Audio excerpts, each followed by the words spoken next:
at our records, we realized that it actually went back to 1941, actually January of 1941, when we worked with the city council to get a guardrail here because people were driving off the road. But more recently, in 2013, we put in for a neighborhood street fund, and we were chosen as the #1 choice by the Delridge District Council.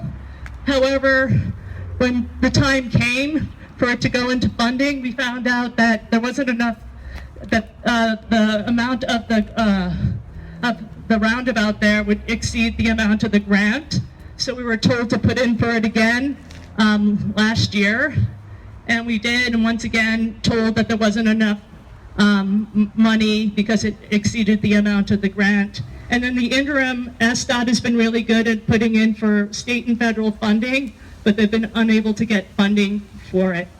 But more recently, beginning in March 4th of 2016, around midnight, a car flipped and took out a gas line right over there, and about 150 of my neighbors were evacuated in the middle of the night.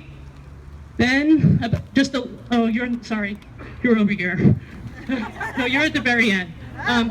About 10 days later,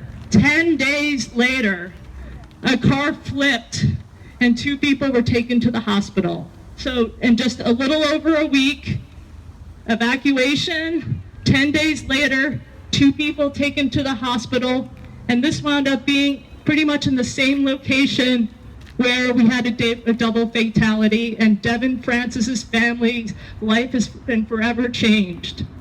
Then this year, February 15th of this year, we feel that it was really fortunate that the landslide happened at 5 in the morning and not at 5 p.m. in the morning, because it was a very substantial landslide, and if it would have been at 5 p.m., I don't know how many people would have been injured or killed. So we feel really fortunate that it happened at 5 and not in the morning and not 5 p.m.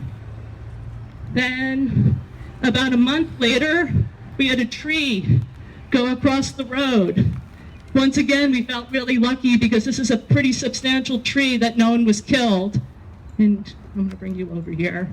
And one of the mantras you keep on hearing through a lot of these speeches is that there isn't enough funding. And when we looked at our history, we found out that Highland Park and South Delridge have been red line communities. And I'm hoping that this can be put through the Race and Social Justice Toolkit, because, I mean, if you've been historically haven't been giving things, it would make sense that you have more needs and that your needs are going to exceed grants. So this is just my little visual presentation. And then I have one other thing, because we have some good news. I want to give Lisa Herbold a Highland Park hoodie. She's one of our neighbors, and one of the people who's helped on the project, her staff member, Newell Aldrich, who I incessantly email on stuff. He's an honorary Highland Park neighborhood person this day, and we have a t-shirt for him. And without further ado, Highland Park resident, Lisa Herbold.